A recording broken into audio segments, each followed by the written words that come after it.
The most important thing today are credible sources, and we listen to Jim all the time. What is your concern on Executive Order 14067, which was just signed with Biden and company only a few months ago? What is your concern 14067? Yeah, it has a number of parts, and the thing with executive orders, or for that matter, legislation, I can say you have to read the fine print, and you do, but you have to actually consider the hidden agendas. Like, I can read it. Anyone can read it. It's a public document, but what's behind it and where are they going with it? And that's really where the urgency comes in.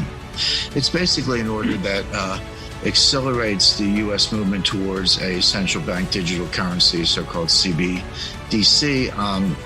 These are happening all over the world. Beijing already has one. They're past the prototype stage. They kind of rolled that out during the Winter Olympics last February.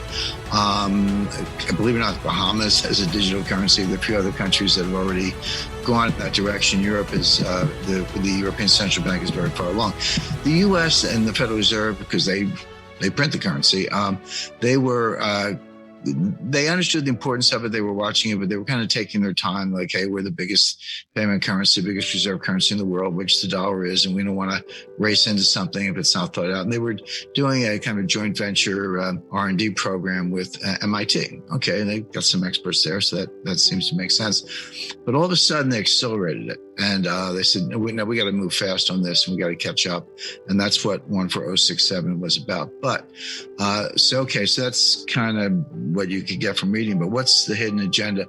Well, the first of all, just a little bit of background on central bank digital currencies. It's still the dollar, so a digital dollar is still a dollar. A digital Chinese yuan is still a yuan. A digital euro is still a euro. So it's not a new currency, but it is a new payment channel, and it is a new form of the currency, if you want to think of it that way, even though it's still the dollar.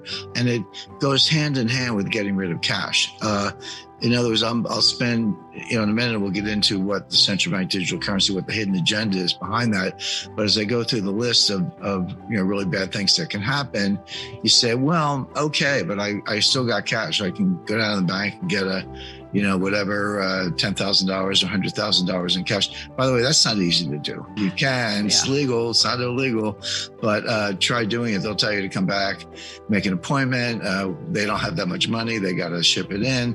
You better show up with like your birth certificate and 5 character witnesses, and then they'll report you to the Treasury, actually the Financial Crimes Enforcement Network, knows the word crime, FinCEN for short, Northern Virginia, and you'll go in a file next to, so it's not so easy to get your cash, but you can in theory, and that's the alternative. So they have to not only push the digital currency agenda, which we'll talk about in a minute, but they have to get rid of cash, because as long as you have cash, you can do an end run around this. So these two things are coming down the track pretty fast. Now, flipping back to the central bank digital currency, it's not a cryptocurrency. It's not on a blockchain. A blockchain is just a ledger. They've been around since the 80s, no big deal. But this ledger will be maintained by somebody, probably the Federal Reserve. But there could be a new government agency doing it. Jim, a ledger that keeps track of everybody's transactions.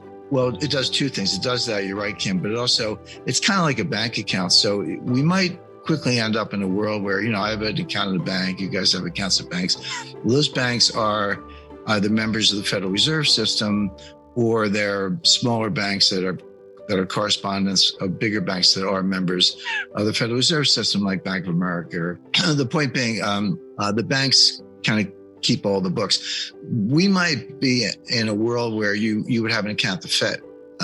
Kim and Robert and I and everyone listening would have an account at the Fed. We'd have it on our iPhone or our Samsung or whatever our mobile phone is. And if I send you money, the Fed takes it out of my account and sends it to your account. End of story. Kind of like a Venmo type of thing with, larger denominations, et cetera. That has implications in terms of disintermediating the banks. Like, if you can do that, which you can technically, who needs banks? But those are like ancillary. The Fed's main job from the beginning, from 1913, really 1907 onward, is to prop up the banks. Like, that's why they're there. So I doubt they'll disintermediate the banks. But either way, you're going to have a faster, cheaper, better system for making payments. But what else? And this is the key, and this is why we're sounding the alarm a little bit on Executive Order 14067. So once it's digital, a couple things. First of all, they know your whereabouts. Now, they already know your whereabouts from your iPhone, unless you turn your iPhone off, not just turn it off, but put it in what's called a Faraday sac, which is a special woven fabric of a metallic weave that blocks radiation. And by the way, do the same thing with your Easy Pass and a bunch of other stuff. But unless you do that, then they know where you are through your iPhone or your Samsung or whatever. So they already know your whereabouts. We have facial recognition software. People go, I'm going to wear a mask and sunglasses and pull my hat down. Okay. They have what's called gait recognition software, GAIT, meaning how you walk. And it's like a fingerprint. So even if you're wearing a mask, they see you walking down the street, they're like, that's Kim, or that's Robert, or Jim, or as the case may be. So they already know a lot, and they know your whereabouts. But now they're going to know what you're buying, right? Because every product has a SKU, a stock keeping code, stock keeping unit code, with a QR scan, digital scan. They're going to know what you're buying. And this digital currency is programmable, meaning they can block certain purchases or not. So let's say you, donate money to Elise Stefanik. She's an up-and-coming Republican member of the Republican leadership at an upstate district in New York. Or if you donate money to Donald Trump, they'll know that, first of all, and you might find that your account's frozen. Or let's say they want to see right now, if you work and you're an employee, it's a technical term defined, and you get paid and you get a W-2 at the end of the year. But they withhold it from your payment. They get paid every 2 weeks or whatever. Employer withholds taxes from your wages. And then you get your W-2, file your tax return, you reconcile, and maybe you get a refund, maybe you owe a little bit, but they got the money up front through withholding. But that's not true for independent contractors and professionals, so doctors, lawyers, architects, landscaping store, and anybody who's not W-2 employee doesn't have withholding. They got to pay their taxes. But what if they could just take it out of your bank account? It's like, okay, you're a doctor, but you put the money in this bank, and I'm just going to take, some number, 20% out of your bank account every month.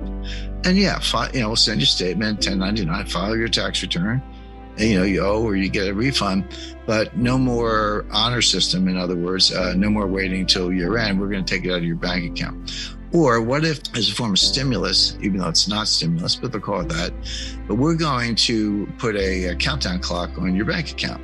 And if you don't spend 10% of it in the next 30 days, we're going to deduct, that much. So in other words, use it or lose it.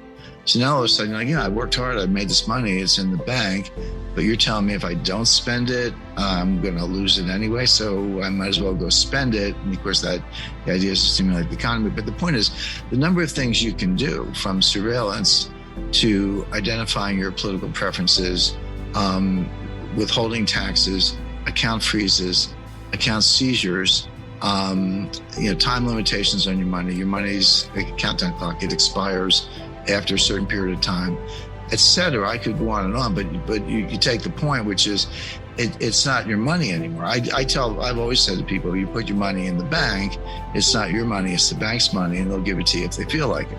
Well, this is that same idea on stilts. And this is like, and now the government's involved, and it's easier, everything easier, faster, cheaper about payments is also easier, faster, cheaper about surveillance, confiscation, account freezes, et cetera. And then people say to me, they explain that when I just said to you guys, and they say, that'll never happen. It's already happening. I mean, it's already here.